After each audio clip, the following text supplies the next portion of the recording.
अस्सलाम वालेकुम, मैं हूं अहमद रफ़ीक और आप देख रहे हैं मेरा channel study of science group. आज हम स्टडी करने जा रहे हैं फिज़िक्स के चैप्टर नंबर 6 के रिमेनिंग क्वेश्चंस। 8 तक हो गए थे पहली 2 वीडियोस में, अब 9th वाले से हमने स्टार्ट करना है।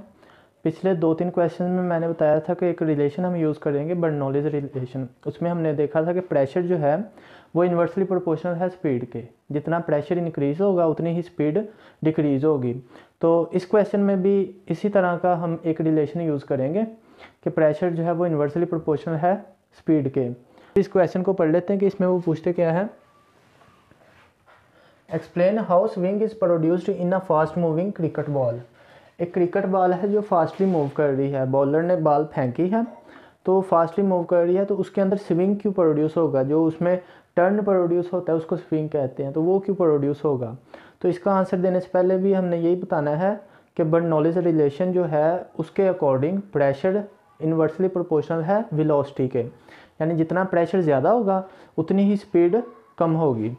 तो अगर हम इसका आंसर देखें तो according to Bernoulli's principle the pressure will be low where the speed is very high.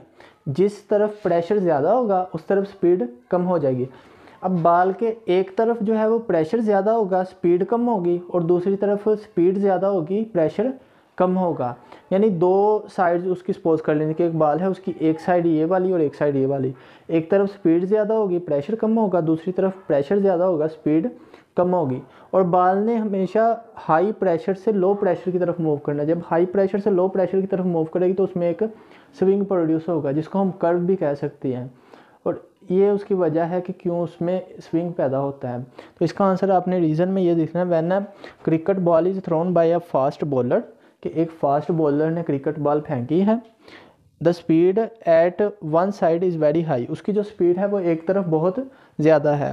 अब प्रेशर विल बी लो, उस तरफ फिर प्रेशर जो है वो कम होगा। And where speed is low, और उस तरफ जहाँ स्पीड कम होगी the pressure will be high, तो प्रेशर ज़्यादा होगा। So it move from high pressure towards low pressure, तो बॉल जो है वो हाई प्रेशर से लो प्रेशर की तरफ मूव करेगी। तो हाई प्रेशर से लो प्रेशर की तरफ जब मूव करेगी तो उसमें एक कर्व पैदा होगा जिसको हम कहेंगे दैट इज़ कॉल्ड स्विंग। अब अगर ये बहुत इंपॉर्टेंट शॉर्ट क्वेश्चन है, अक्सर पेपर में आता है, तो इसका आपने यही आंसर लिख देना है जो नोट्स पर आप अभी लिखेंगे यहाँ से। दिस इज़ कॉल्ड स्विंग, ये स्विंग की डेफिनेशन भी आप यहाँ से उठा देंगे। नेक्स्ट क्वेश्चन देखते हैं 10th वाला। 10वें क्वेश्चन के अंदर वो हमसे पूछते हैं कि जो कार का कार्बोरेटर होता है वो कैसे वर्किंग करता है। तो इसकी भी हमने एप्लीकेशन जो है वेंचुरी रिलेशन वाली ही करनी है। कि वेंचुरी रिलेशन से हमने ये देखा था कि जो कार इंजन है वो वेंचुरी डक्ट को यूज़ करेगा। वेंचुरी डक्ट ये टॉपिक है पूरा वेंचुरी रिलेशन का, उसमें हमने ये स्टडी किया था कि वेंचुरी डक्ट क्या होती है। अब एक ऐसा हिस्सा जहाँ पर एयर जो है वो एंटर होगी, उस पॉइंट को हम नाम देंगे टाइनी इनलेट। अब आंसर में ये आएगा टाइनी इनलेट क्या होती है, तो ये याद रख लें। जहाँ से हवा दाखिल होगी इसको हम कहेंगे टाइनी इनलेट। फिर दूसरी चीज़ आ जाएगी कि वेंचुरी डक्ट क्या करेगी, पेट्रोल और एयर को मिक्स करने का काम करेगी, पेट्रोल को और एयर को मिक्स करेगी। तो इसका अब आंसर देखते हैं। क्वेश्चन ये है कि explain the working of carburettor of a motor car using Bernoulli's principle and non viscous liquid is constant. तो carburettor of a car engine uses a venturi duct. सबसे पहले कि कार्बोरेटर जो होता है कार इंजन का वो वेंचुरी डक्ट को यूज़ करता है to mix correct mixture of air and petrol. Air और पेट्रोल के मिक्सचर को करेक्टली मिक्स करने के लिए हम इसे यूज़ करते हैं। Air is drawn through the duct, उस डक्ट से एयर ने एंटर होना है अलोंग पाइप, पाइप में a tiny inlet at the side of the duct. एक छोटा सा हिस्सा होता है टाइनी इनलेट जिसको कह रहे हैं जहाँ से एयर एंटर होगी। To the duct is fed with petrol, फिर वहाँ से हवा जो है वो दाखिल होकर पेट्रोल के साथ मिक्स होकर एक मिक्सचर बनाएगी। The air moves very fast creating low pressure, जो एयर वहाँ से मूव कर रही है वो फास्टली मूव कर रही है। जब उसकी स्पीड फास्ट है तो हमने देखा है कि जिसकी स्पीड ज़्यादा होती है उसका प्रेशर कम होता है, तो इस वजह से उसका प्रेशर लो हो गया इन द डक्ट, डक्ट के अंदर which draws petrol into the air, जिस वजह से जो पेट्रोल है वो एयर में मिक्स होके एक मिक्सचर बना देगा। तो कार्बोरेटर की वर्किंग का क्या है, इसके यूजेस क्या है कि ये एयर और पेट्रोल को मिक्स करने के लिए काम करते हैं, क्योंकि एयर पेट्रोल मिक्स होगा फिर उसको जो है वो एनर्जी प्रोवाइड होगी, फिर कार मूव करेगी। तो इसका आपने आंसर यही लिख देना है। फुल इजी लिखा, और बाकी बुक्स में जो है बहुत क्रिटिकल वर्डिंग से इसको लिखा हुआ है, तो आपने ये इजी वाला जो है ये याद कर लेना है। नेक्स्ट जो है 11th वाला क्वेश्चन देखते हैं।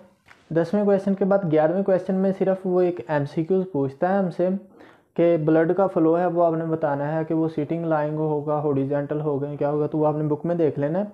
उधर एक ऑप्शन होगा आपके पास सी ऑप्शन, उसमें होगा कि जो ब्लड है वो लाइंग हॉरिजॉन्टली, तो ये आपने टिक कर देना। ये MCQ था, ये शॉर्ट क्वेश्चन नहीं है। तो इसके बाद हम 12 वाला क्वेश्चन देखेंगे। 12 क्वेश्चन में पूछता है in an orbiting space station. Orbiting space station है, इसका मतलब स्पेस की बात हो रही है। तो स्पेस में हम जानते हैं कि ग्रेविटी, जो ज़मीन की फोर्स ऑफ अट्रैक्शन है ग्रेविटी, वो एप्लीकेबल ही नहीं होती। जब वहाँ पर फोर्स ऑफ ग्रेविटी ही नहीं लगेगी तो इसका मतलब है कि अगर हम ज़मीन पर खड़े हैं तो हमारी जो लेग्स में है ब्लड का फ्लो वो ज़्यादा होगा, क्योंकि उधर ग्रेविटी की फोर्स, अट्रैक्टिव फोर्सेस ज़्यादा होगी। और नेक में जो है वो कम होगी, क्योंकि नेक में अपवर्ड डायरेक्शन में तो ब्लड फ्लो करेगा टुवर्ड्स डाउनवर्ड ज़्यादा एक्सटेंसिवली, और अपवर्ड कम मूव करेगा।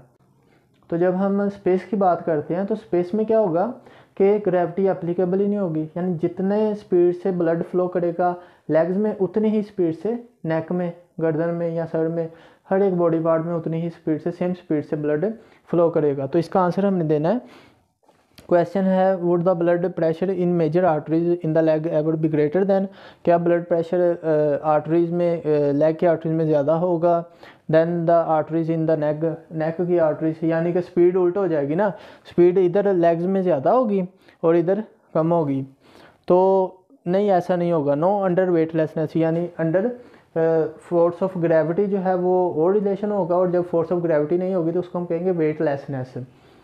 Condition the blood pressure will be equal in major arteries, तो ब्लड प्रेशर जो होगा वो मेजर आर्टरीज का बराबर होगा, नेक की आर्टरी से, लेग का और नेक का आपस में बराबर होगा। जितनी स्पीड गर्दन में होगी ब्लड की उतनी ही टांगों में होगी।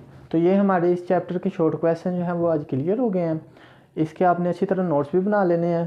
तो नोट्स बना के इसको आपने अच्छी तरह याद करके 2 से 3 बार लिख कर देखना है, ताकि ये क्लियर हो जाए और पेपर्स में ये काम आए। और फिर आपने जो है इसके न्यूमेरिकल्स के वीडियो इंशाल्लाह नेक्स्ट बनाऊंगा, तो उसमें आपको बताऊंगा कौन कौन से न्यूमेरिकल इंपॉर्टेंट है इसके ईजी।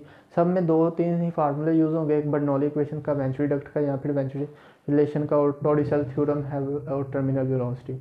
इन टॉपिक्स पर भी वीडियो बनाऊंगा कि टॉपिक्स की ईजी डेरिवेशन जो है, कुछ बच्चे जो हैं वो बुक से नहीं याद कर सकते, तो फिर उनके लिए ईजी डेरिवेशन होगी। तो आज के लिए इतना ही। अल्लाह हाफिज़।